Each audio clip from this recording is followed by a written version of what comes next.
तो है गाइस, कैसे हैं आप लोग। तो आज का जो टॉपिक है वो टॉपिक है स्टार्टिंग इशू के ऊपर। ठीक है, तो स्टार्टिंग इशू जो है बहुत ज़्यादा हम लोग को सुनने में मिलता है कि बाइक जो है रनिंग कंडीशन में स्टार्ट बंद हो गया, या फिर ऐसे भी आते हैं कि घर में बहुत दिन रख दिया और स्टार्ट नहीं हो रहा है। और कभी कभार ऐसा भी होता है ना कि हम लोग जस्ट रुकाए थे गाड़ी को और कुछ देर के बाद स्टार्ट कर रहे हैं फिर स्टार्ट नहीं हो रहा है। तो ये कंडीशन आपके साथ भी हुआ होगा, ठीक है ना। ये किस लिए होता है और कौन कौन से जो रीज़न है आपका बाइक में इस तरह का प्रॉब्लम आने वाला, जो बेसिक सी रीज़न होते हैं 2-3 जो आपको अपने से ही आप ठीक करवा सकते हैं, उसको कर सकते हैं। उसके लिए टेक्नीशियन का ज़रूरत भी नहीं पड़ता है, ठीक है? तो वो जानना ज़रूरी होता है कि क्या जो ट्रिक्स है हम लोग करके खुद से ही हम लोग ठीक करके अपने बाइक को हम लोग ले जा पाएँ, ठीक है? तो बहुत जगह ऐसा होता है जहाँ आप लोग को इमरजेंसी में टेक्नीशियन नहीं मिलता है, या फिर आरएसए का हेल्प कॉलिंग नहीं लगता, या फिर कॉलिंग लगने से भी आरएसए आने में टाइम लगता है, हम लोग को समय लॉस होता है। ऐसा बहुत कुछ जो है रीज़न बनता है, ठीक है? तो इस रीज़न में ना आपको हमेशा अपने से ही प्रिपेयर होना चाहिए कि मैं क्या करूँ जो हो सके कि प्रॉब्लम थोड़ा-सा ये ठीक हो जाए, ठीक है? तो इसके लिए बेसिक जो है ना आपको ये चीज़ जानना होगा कि जो स्टार्टिंग इश्यू हुआ है, वो क्या पहले से मेरे गाड़ी में लगा हुआ था? जैसे कि अगर बहुत दिन के बाद मुझे दिक्कत मिल ही रहा है, स्टार्ट होना प्रॉब्लम हो रहा है, बार-बार हो रहा है, उसके बाद स्टार्ट होना बंद हो गया, कंपल्सरी जो है धीरे-धीरे हो रहा था प्रॉब्लम और फिर जाके पूरा फाइनली प्रॉब्लम हो गया। तो ये इस कंडीशन में आने से आप खुद से कुछ नहीं कर पाएँगे, क्योंकि वो जो है बहुत ज़्यादा होने के बाद हुआ है। और ऐसा भी होते हैं कि नहीं, पहले प्रॉब्लम कुछ भी नहीं था, अभी अचानक से वो गाड़ी स्टार्ट होना बंद कर दिया है। तो ऐसा ऐसा अगर कंडीशन हो रहा है तो आप खुद से भी ट्राई कर सकते हैं, ठीक है? तो बहुत लोगों का ये भी होता है ना कि बैटरी इश्यू, तो बैटरी का अगर लिमिट से भी ज़्यादा डाउन होना, तो वो भी एक रीज़न होता है कि डाउन होने के बाद बैटरी एक साथ में बैठ गया तो उस टाइम में भी स्टार्टिंग इश्यू आता है। तो वो भी आपको ध्यान देना है कि बैटरी के लिए ही स्टार्ट हुआ है कि नहीं, और जानना ज़रूरी होता है कि आपको बैटरी के लिए हुआ है या फिर अलग कुछ इश्यू है, ठीक है? तो सबसे पहला रीज़न हम लोग ये बताएँगे कि ज़्यादा हद तक हम लोग को जो दिखा कि वॉशिंग करने के बाद ही बाइक स्टार्ट होना बंद होता है, या फिर स्टार्ट सेल्फ लेता है लेकिन स्टार्ट नहीं होता। तो इस कंडीशन में बहुत ज़्यादा होता है जब भी हम लोग वॉशिंग करवाते हैं, कहीं पे भी अगर कार वॉश में करवा रहे हैं या फिर खुद से भी कर रहे हैं, तो स्टार्टिंग उसमें ज़्यादा आता है। तो इस कंडीशन में आपको क्या करना है ना, आपका जो बाइक का प्लग होता है ना, प्लग कैप, जिसमें कै प्लग लगा हुआ रहता है, कैप इंजन में लगा हुआ रहता है, तो वो वाला जो पार्ट है ना, उसको बाहर निकाल के आप एक बार हो सके ना, उसका नीचे वाला रबर और ऊपर वाला रबर जो है हटा के देख लें कि उसके अंदर पानी जमा है क्या? क्योंकि बहुत हद तक दिखा है कि वहाँ पानी जमा हुआ रहता है, तो इसलिए ना वहाँ फायरिंग जब भी होता है स्टार्टिंग में जब भी सेल्फ मारते हैं, तो फायरिंग वहाँ स्पार्क होते हुए हैं, इसलिए स्टार्ट हो नहीं रहा था। मतलब वहाँ स्पार्क होता है, डबल स्पार्क। स्पार्क होने के कारण जो स्पार्क प्लग है उसमें प्रॉपर करंट पहुंचता नहीं है, इसीलिए बाइक जो है स्टार्टिंग इशू आता है। ये भी एक रीज़न हम लोग को मिला था। और दूसरा जो यूसी इंजन का बात करें तो वहाँ क्या था, 2 प्लग था दोनों तरफ, ठीक है? एक प्लग में तो आपका ड्रेन का जो वाटर लाइन जो होता है ना वो क्लीन रहता है, और दूसरे वाला में ना वाटर लाइन क्लीन नहीं रहता, धूल-मिट्टी से जम जाता है वहाँ पे। तो उसके बीच में ना एक होल दिया जाता है, जहाँ हम लोग वाटर लाइन को क्लीन कर पाएँ। तो वो अब होल जो है जाम होने से भी ना आपका वाटर लाइन वहाँ जमा होने के बाद भी ये पानी घुसने से स्टार्टिंग इशू आता है, ठीक है? ये यूसी मॉडल का है। और जे सीरीज़ में ना आपको डायरेक्टली प्लग कैप में ही देखना है। प्लग कैप में ही आपका पानी घुसने से ही ये कंप्लेंट आता है, ठीक है? और पानी घुसने के बाद बाय चांस ऐसा होता है कभी-कभार कि हम लोग स्टार्ट कर रहे हैं और मिस फायरिंग हो रहा है। उसके बाद हम लोग बाइक को थोड़ा टाइम धूप में रख दिया और फिर स्टार्ट हो गया और फिर चला के निकल गए, ठीक है? तो इस कंडीशन में आने से क्या होता है ना, वो प्लग कैप में धीरे-धीरे करके ना गंदा बैठते-बैठते जंग लगते-लगते प्लग कैप जो है पूरा कार्बन से ढक जाएगा।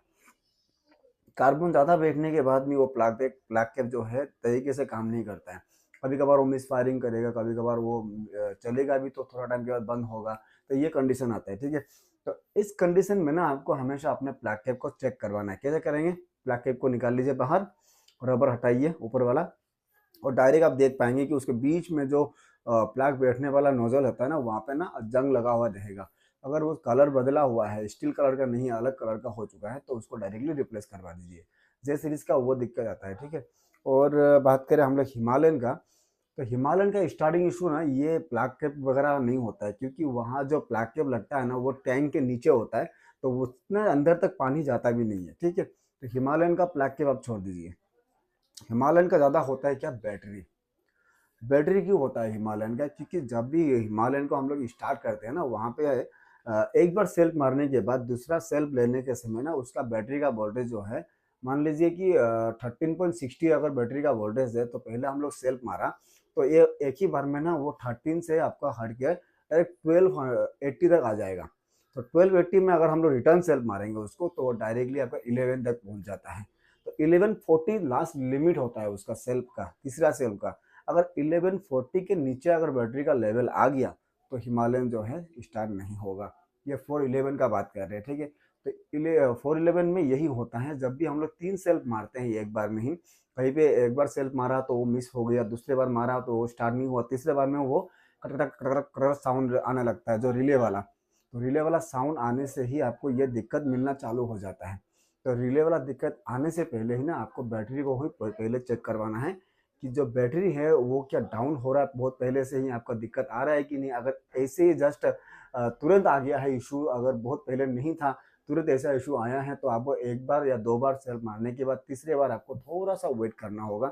तुरंत मत मारिएगा, थोड़ा वेट करिएगा, क्योंकि थोड़ा वेट करने से क्या होता है, जो बैटरी हमने अभी जस्ट यूज़ किया है वो बैटरी बैकअप में आएगा रिटर्न। बैकअप में आते-आते आपको लगभग 10-15 मिनट का समय लगता है, तो बैकअप आने के बाद आप सेल्फ मारेंगे तो वो एक ही बार में स्टार्ट हो जाएगा, ठीक है। अगर नहीं होता है, वो रिले वाला साउंड आता है, तो उसके लिए आपको क्या करना होगा अभी से ही, कि अगर मेरा ऐसा जो इश्यू है बाद में ना आए तो मैं अभी क्या करूँ?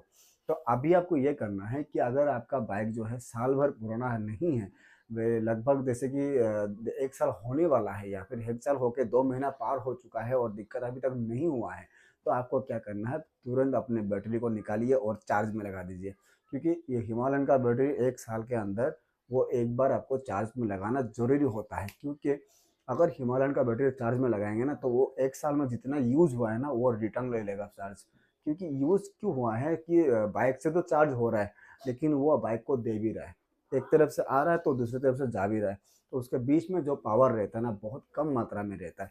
इसीलिए जब भी उसको हम लोग दुकानदार में या दुकान में जाकर चार्ज करवाएँगे जो चार्जिंग सेंटर में, तो वो फुल्ली चार्ज होगा, वो देगा नहीं।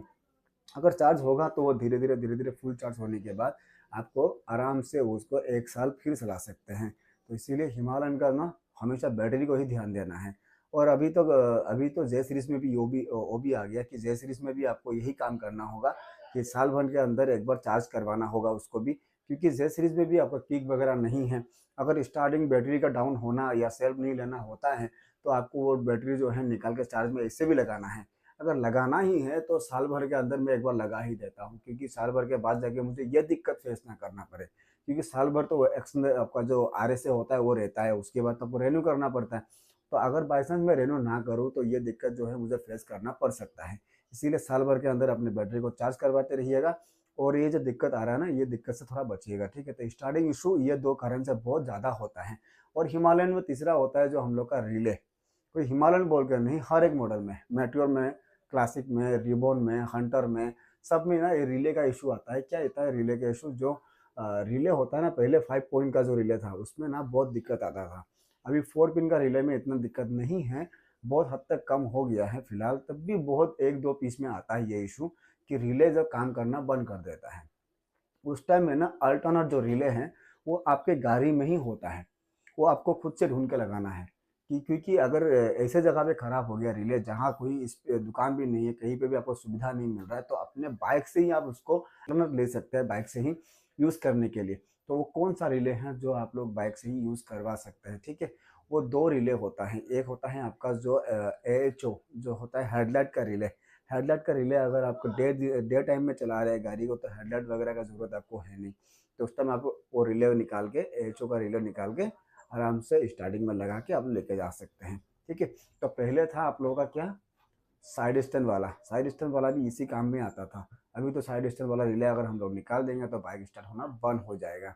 तो इसीलिए पहले 2 था, अभी एक ही पीस है, वो जो एएचओ है हेडलाइट वाला, वो रिले होता है। इसीलिए हेडलाइट वाला रिले आप लोग अल्टरनेट यूज़ कर सकते हैं अपने बाइक के लिए, ठीक है? तो फ्यूज़ तो आपके पास अवेलेबल रहेगा ही, क्योंकि वो साइड में आपका कॉर्नर में दिया जाता है एक्स्ट्रा, एक्स्ट्रा आप वहाँ से यूज़ कर सकते हैं। अगर वहाँ से यूज़ मैंने कर लिया है अभी पहले ही, तो अभी मेरे पास स्पेस में एक्स्ट्रा मेरे पास फ्यूज़ नहीं है, तो मैं क्या करूँ?